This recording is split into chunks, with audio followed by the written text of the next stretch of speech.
Well, the ODAC football season is finally here. We're here with head coach Mike Clark.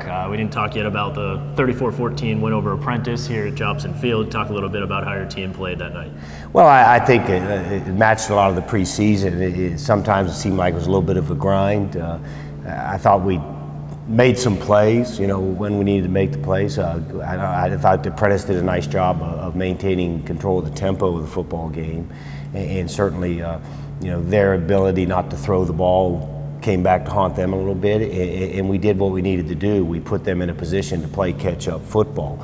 That being said, we were able to go back and study it, and Apprentice seems like a long, long time ago, and I don't think there's any question moving forward here. We told our kids the Monday after that game when we studied the Apprentice, we put ourselves in a position now that we have to get better, and we're coming to a part in the schedule that if we don't play well, we'll get beat. And we know that. Those are the cards that are on the table, and not just a matter of going out and playing them in a pressure situation. You mentioned the challenge of these games coming up. You have Shenandoah, a big rivalry game.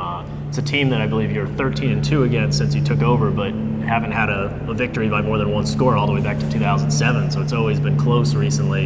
You talk about what your expectations are. It's been a great game. I mean, it's been a good rivalry game. You're right. It's a good game for both our fans. You've had to work hard to beat them. There's no question about that. And certainly what we've done over the last 15 years, or what we did last year, really has nothing going right now. Right now they're an offensive football team that we're glad they had a week off. Maybe it gives them a little chance to cool down. They've been putting up some big numbers.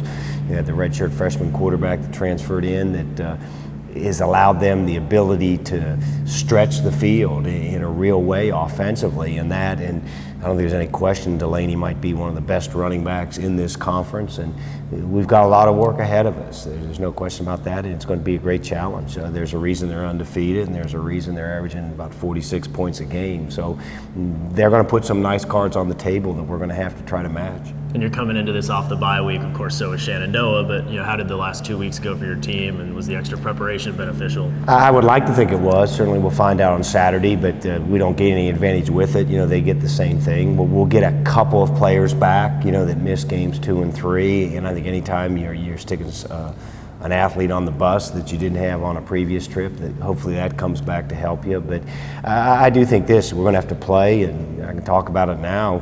It's going to be very, very difficult conditions, in terms of what's coming through up there. We're going to be on the turf, and we all have the same things to battle. It'll be interesting to see who came up with a good plan, and I think anytime you go on the road, anytime you're after a bye week, certainly what you do early is important, and certainly with weather conditions going to be very, very difficult.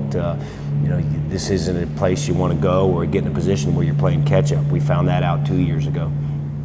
Well, this is my first year here for a Bridgewater Shenandoah game, but I hear, good crowd usually at these games. I know Bridgewater's hosting a tailgate there, so you're expecting good support from the Eagles fans. It usually is. It's a convenient game. We've got them at homecoming, so they'll add some extra impetus, in terms of their fan base and what they try to do. And you're right. I remember over the summer read something in D3.com, and they talked about one of the great games, and they talked about that, the Shenandoah Bridgewater game that's played at night, and certainly the people that were here last night where we sacked the guy on 4th down on our 40 to end that football game. It's going to be a good environment. It's going to take good energy to win, and certainly it's a challenge I'm looking forward to, and I hope our players are doing the same thing. All right, as always, check our schedule on BridgewaterEagles.com. There'll be video streaming. There'll be audio links for both with and our own stream with Carl Magenhofer. Good luck, Coach, this weekend. Yeah, it's going to take a great effort, but I won last week, but I'm going to have to work a lot harder to win this Saturday, that's for sure.